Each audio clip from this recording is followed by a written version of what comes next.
स्वागत है आप लोगों का इस नई वीडियो में। आज हम बात करने जा रहे हैं बैच लर्निंग और ऑनलाइन लर्निंग बारे में।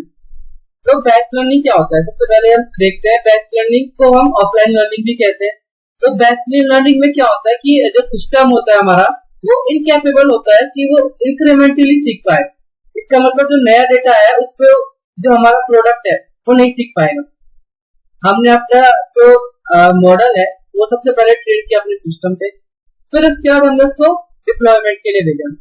पर डिप्लॉयमेंट के बाद अगर हमारे पास कोई नया डेटा ऐसा आता है जो हमारे डेटाबेस में नहीं है, फीड जो हमारे मॉडल की ट्रेनिंग के टाइम हमारे डेटा में नहीं था और अब मशीन को पता नहीं है इसको कैसे हैंडल करना है, तो वो बेसिकली उसको इग्नोर कर देगी, उस पर कोई डील नहीं करेगी उसको। तो इसके लिए अगर हम चाहते हैं कि अब जो डेटा आ रहा है उस पर भी डील करें, तो हमें फिर से उसको डिप्लॉयमेंट से डेवलपमेंट फेज पे लाना पड़ेगा मॉडल को, फिर उसको डेवलप करना पड़ेगा फ्रॉम द स्क्रैच और फिर उसके बाद फिर डिप्लॉयमेंट करना पड़ेगा। ये चीजें हमें बार बार करना पड़ेगा जब तक हमारे पास न्यू डेटा आता रहेगा। तो ये बेसिकली बहुत ज्यादा टाइम लेता है और इसके लिए जो रिसोर्सेज चाहिए हमको वो बहुत ज्यादा चाहिए, इसलिए उसको ऑफलाइन लर्निंग कहते हैं। उसके बाद अगर हम बात आए ऑनलाइन लर्निंग में, तो ऑनलाइन लर्निंग में मतलब कि जो हमारा मॉडल है वो अपने आप ही सीखने, जो नया डेटा आ रहा है उसको अपने आप ही सीख रहा है कि उसमें कैसे रिस्पॉन्ड करना है और उसके बाद यूजर को रिस्पॉन्स दे रहा है, उसको इग्नोर नहीं कर रहा, उस डेटा को डील करके उसमें रिस्पॉन्स दे रहा है। तो इसको क्या बोलते हैं? ऑनलाइन लर्निंग होती है। तो ये ऑनलाइन लर्निंग कैसे होती है कि हम उसमें सिस्टम को हम ट्रेन करते हैं, तो हम इसमें डेटा को या तो इंस्टेंस सीक्वेंसली देते रहते हैं, मतलब बार बार उसको डेटा देते रहे, या फिर हम उसको एक स्मॉल ग्रुप्स में देते रहते हैं जिसको हम मिनी बैचेस कहते हैं। तो बेसिकली ये प्रोसेस क्या है, एक तो फास्ट है, फिर चीप है और इसके लिए हमें ज्यादा कंप्यूटिंग रिसोर्सेज भी नहीं चाहिए। और इसके लिए अगर हम ह्यूज डेटा सेट्स पे काम कर रहे हैं, जैसे बिग डेटा होता है, तो अगर हम बिग डेटा पे काम कर रहे हैं तो बार बार हम अपने मॉडल को ऐसा नहीं कर सकते कि हम मॉडल को डिप्लॉयमेंट से डेवलपमेंट फेज में लाए और बार बार उस पर चेंजेस लाते रहे। ये बहुत ज्यादा प्रॉब्लम हो जाएगा और आजकल बिग डेटा इतना ज्यादा डेटा है कि हम उसको अपने कंप्यूटर रिसोर्सेज पे भी सेव नहीं कर सकते, इसलिए हमें ऑनलाइन लर्निंग यूज होती है। जैसे इसमें हम देख सकते हैं कि इसमें लिखा हुआ है this is called out of core learning. Out of core learning मतलब that can not fit in one machine memory. हाँ बिल्कुल बिल्कुल, क्योंकि हमारे बिग डेटा जो है वो कभी भी हमारे मेन मेमोरी में फिट नहीं हो सकता, क्योंकि वो कई सारे टीबी का वो 500 टीबी का भी हो सकता है, 600 टीबी का भी हो सकता है, तो मतलब इतनी तो हमारे इसमें स्टोरेज भी नहीं होती है। तो इसके लिए हमने ऑनलाइन लर्निंग यूज की। अच्छा, ऑनलाइन लर्निंग में एक और पैरामीटर है जो हम कहते हैं लर्निंग रेट। अब लर्निंग रेट क्या है? अगर हमने लर्निंग रेट हाई कर दिया, लर्निंग रेट मतलब तो सीखने का उसका दर है कि हम उसको अगर बाय द वे सिखा रहे हैं, बाय द वे हम उसको ट्रेन कर रहे हैं, तो कितनी जल्दी उस जो डेटा है उस पर ट्रेन हो जाता है और कितनी जल्दी हमें रिस्पॉन्स देता है, तो इसको हम लर्निंग रेट बोलते हैं। अगर हम हाई लर्निंग रेट फिक्स कर देते हैं, हाँ ये हमारे लिए फायदेमंद है कि हमारा टाइम बचेगा और जो हमारा लर्निंग रेट है वो बिल्कुल फटाफट अडेप्ट कर देगा न्यू डेटा के लिए।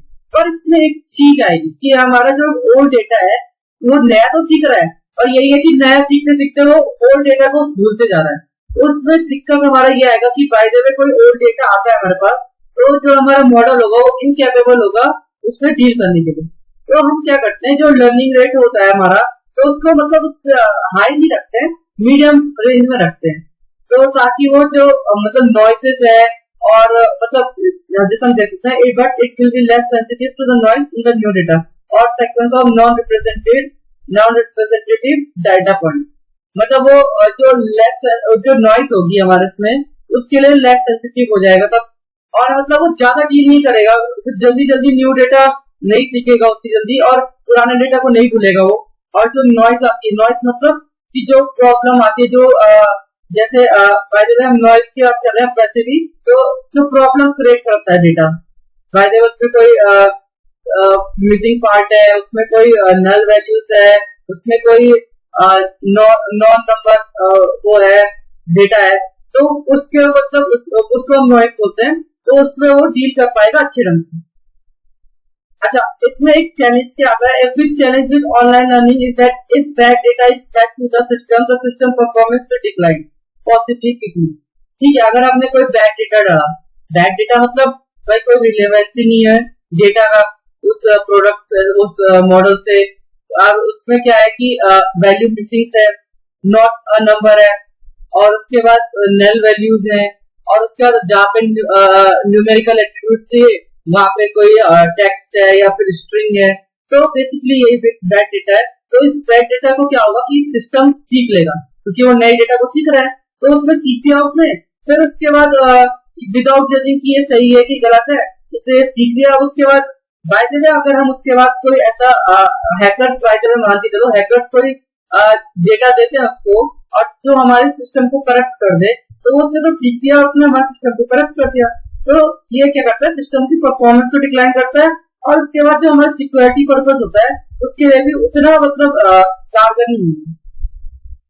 ठीक है, अगर हम इसमें हम देखें तो दो मॉडल दिखे हुए हैं, ऊपर पे हम देखें तो ट्रेडिशनल बैच मशीन लर्निंग है, तो इसमें हम देख सकते हैं कि रिपोर्ट हमने दी, तो इसका क्या हुआ, फीचर एक्सट्रैक्शन हुआ। फीचर एक्सट्रैक्शन हमने देखा था पहले कि उसमें सारे उसके जो फीचर्स होते हैं उसको एक्सट्रैक्ट करना, और मतलब सारे फीचर्स को अलग अलग कैटेगरी में बांट देना, तो इसको हम फीचर एक्सट्रैक्शन बोलते हैं। ह्यूमन लेबलिंग, जो हमने लेबल डेटा पढ़ा था उसमें हम लेबल करते थे, तो वैसे ही हुआ। फिर मशीन लर्निंग एल्गोरिथम में डाला, फिर ये क्या हुआ कि हमने मशीन लर्निंग मॉडल में इसको डाल दिया, फिर यहाँ से रिपोर्ट करेक्शन हुई, फीचर एक्सट्रैक्शन हुआ, ये मॉडल में सब कुछ ये पुराना वाला इसमें रख दिया है, ट्रेनिंग स्टेजेस जो हम कहते हैं वो इसमें है, फिर ये प्रिडिक्टेड लेवल्स और फिर फाइनल रिजल्ट आ गए।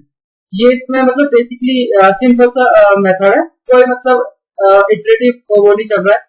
अगर हम इसमें देखें तो इसमें भी यही हो रहा है, पर इसमें क्या है, यहाँ इटरेशन आ चुका है, इटरेशन यहाँ फीडबैक के साथ आ गया। तो मतलब जैसे ही यूजर ने कोई डेटा नया देखा तो उसने यहाँ फीडबैक दिया, इटरेशन हुआ, फिर से वही प्रोसेस शुरू होगी। तो ऑनलाइन मशीन लर्निंग में ये होता है, मतलब है तो बेसिकली ये ट्रेडिशनल बैच सिस्टम ही, मतलब ऑफलाइन लर्निंग जैसे ही है, बस इसमें क्या आ गया, इटरेशन और फीडबैक आ गया। अब बात करते हैं इंस्टेंस बेस्ड लर्निंग में। तो इसमें हमने बात करेंगे कि कैसे मॉडल जो एक मॉडल है वो कैसे बाय हार्ट याद कर देते हैं आपके डाटा को। इंस्टेंस पहले हमने जब ट्रेन किया था तो हमने डाटा फीड किया, तो वो उसको क्या कर देगा, बाय हार्ट याद कर देगा। जब उसने बाय हार्ट याद कर दिया, हमने क्या किया, नया डेटा दिया।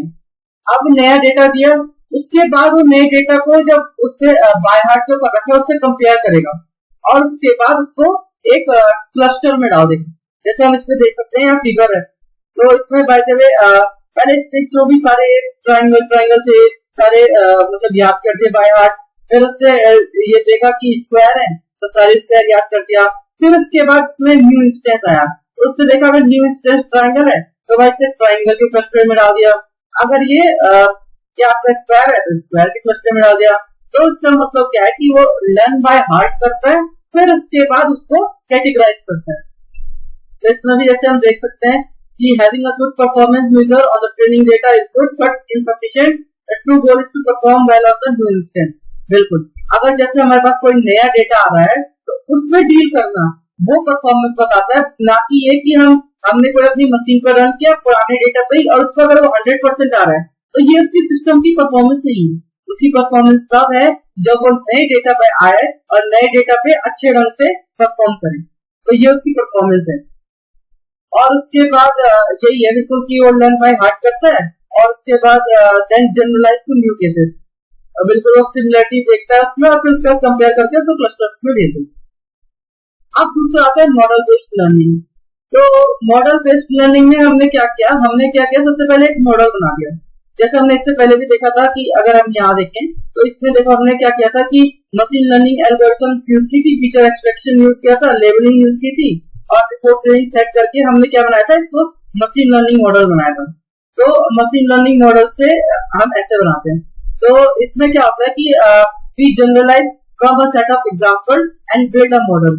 तो हम एक मॉडल बना देते हैं उसके बेस पे कि जो हमारा पुराना डेटा है उसके बेस पे उसके ट्रेन करते हैं और उससे एक मॉडल बना देते हैं। तो वो मॉडल क्या है कि उसने जो पुराने इंस्टेंसेस हैं उनको याद कर दिया सब, ठीक है, और फिर एक मॉडल बना दिया उसने उसके बेस में।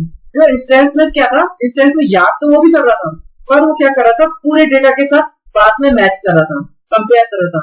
यहाँ क्या होगा, जैसे ही उसने याद किया उसने एक मॉडल बना दिया। जैसे आप समझो कि बाय द वे हम पेपर के एक दिन पहले पढ़ रहे हैं, ठीक है, हमने सब कुछ पढ़ दिया, बाद में अगर हमें रिवीजन करना है तो हम क्या करेंगे, नोट्स देखते हैं। तो वो नोट्स क्या है, हमारा मॉडल है। हमने क्या करते हैं, नोट्स बना दिए, एक मॉडल की तरह उसको सेव कर दिया है। बाद में हमें ऐसा नहीं है कि हम भूलने लग गए तो हम पूरे वीडियो फिर से देखेंगे, नहीं भाई, हम नोट्स उठाएंगे, फिर नोट्स से हम एक एक पॉइंट थोड़ा थोड़ा जो हमने रिवाइज के लिए रखे हैं वो देख लेंगे फटाक से। तो ऐसे ही इसमें मॉडल बेस्ड लर्निंग में भी होता है कि उसमें भाई पूरे डेटा के बाद नहीं जाएगा कि भाई पूरा कंपेयर करो तो पता नहीं कितना जीबी का, अगर 1-2 जीबी का अगर डेटा हुआ तो पूरे 1-2 जीबी को प्रोसेस करने में बहुत टाइम लगेगा।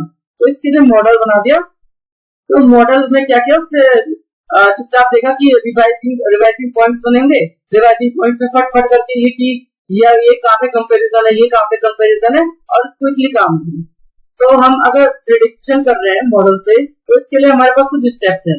सबसे पहले हम स्टडी द डेटा, ठीक है, हमने डेटा क्या किया, पूरा पढ़ दिया, मतलब पूरा डेटा हमने देख दिया। फिर उसके बाद हमने एक सेलेक्ट मॉडल, हमने एक सेलेक्ट कर दिया मॉडल को, ठीक है। उसके बाद हमने क्या किया, फिर ट्रेन किया उस पर ट्रेनिंग डेटा, वो जो हमारा डेटा था उसको हमने ट्रेन करवाया उस मॉडल पे। अब उस मॉडल ने सारी उसकी इंफॉर्मेशन कैप्चर कर दी। अब उसके बाद हम क्या करेंगे, उस मॉडल को हम एक न्यू प्रोडक्शन में डालेंगे। जैसे हमने कोई प्रिडिक्शंस के लिए डालेंगे कि हम नया डेटा आया, फिर उसने वहां कंपेयर किया मॉडल से ही, मॉडल्स में कंपेयर हुआ डेटा अपने आप ही, और उसके बाद वो उसका रिजल्ट हमें मिल गया। तो thank you, that's all for the day.